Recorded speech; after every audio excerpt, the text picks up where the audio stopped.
Scripture says God so loved the world, and by this love we have Jesus Christ with us. And thus God accepts us exactly the way we are, because we represent this world.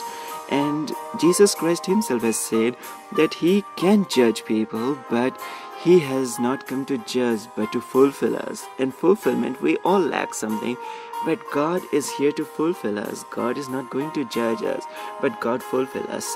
Think of yourself for a moment. When you love somebody, what you want to do? You want to embrace that person. What is the literal meaning of embracing or hug that person? To embrace, you want to, like, imagine a person who is in love.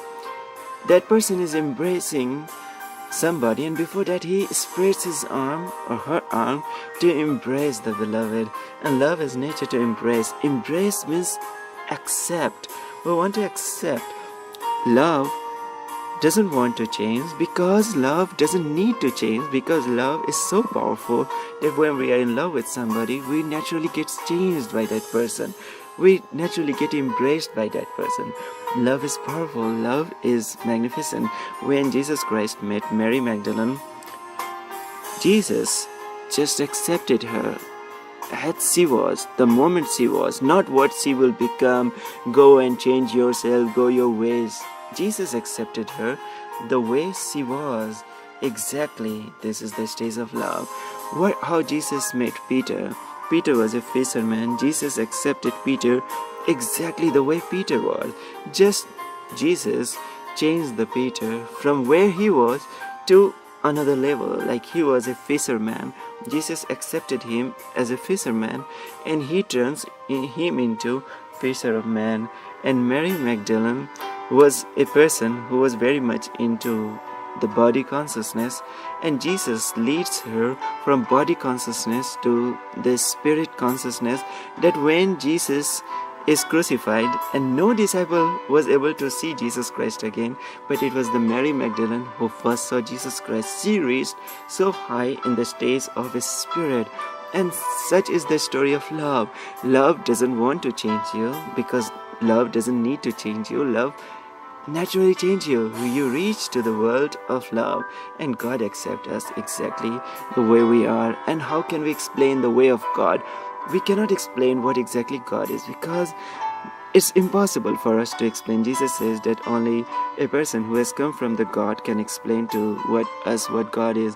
We can speak of God's ways in the method of parable or figure of speech, and Jesus always used to speak in the figure of speech, not plainly. It's only one occasion when Jesus speaks in direct way or the plainly. It is when Jesus was about to be crucified, and Jesus is saying things like this, that I love you, remain in my love, and I and my Father are one. These are only few moments when Jesus Christ is speaking plainly. Otherwise, always he hints.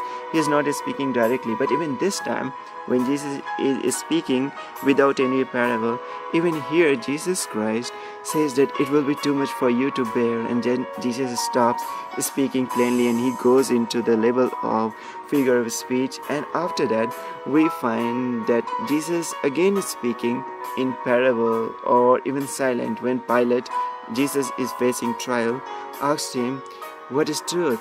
What do you mean by truth? And Jesus did not answer. He kept quiet. Jesus, who is all the time speaking, even in the public place, but that time Jesus did not give any answer, because love is beyond the words. Love, if you cannot see your love, if you cannot see the embodiment of love near you, and you ask a question to that person, do you love me? Yes, we ask a question that, do you love me? Jesus himself has asked this question to Peter, to his disciple. When he came back after resurrection, he goes to Peter and asks him, son of Simon is the name of Peter, son of John.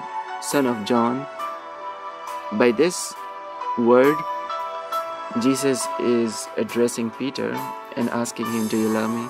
And 2 times Jesus asked, and Peter is answering him. But the 3rd time, when Jesus is asking Peter, Peter doesn't answer in that conviction anymore. His heart melts, and he answers that, Lord, you know I love you. And then Jesus says, take care of my sheep. Another thing that Jesus had to say. But in third place, Peter is becoming himself. In the first place, Peter is probably his leader or what, I don't know exactly. But Peter is giving answer. But third time, Peter is just Peter. And he says that, Lord, you know, look at me, the reality, not what I'm going to be, what I'm going to project, but see my truth as I am. And the moment he sees himself in the eye of Lord, he sees that God is accepting him exactly the way he is, and God gives him the place and as a leader that you become this. The same, it appears from the life of Jesus Christ that God really accepts us exactly the way we are. So I pray for you that may you attain the success, beauty, grace, and like Peter, you also become the leader and a beautiful, successful life to you. Thank you so much for listening to these words with so much of love. My prayers for you.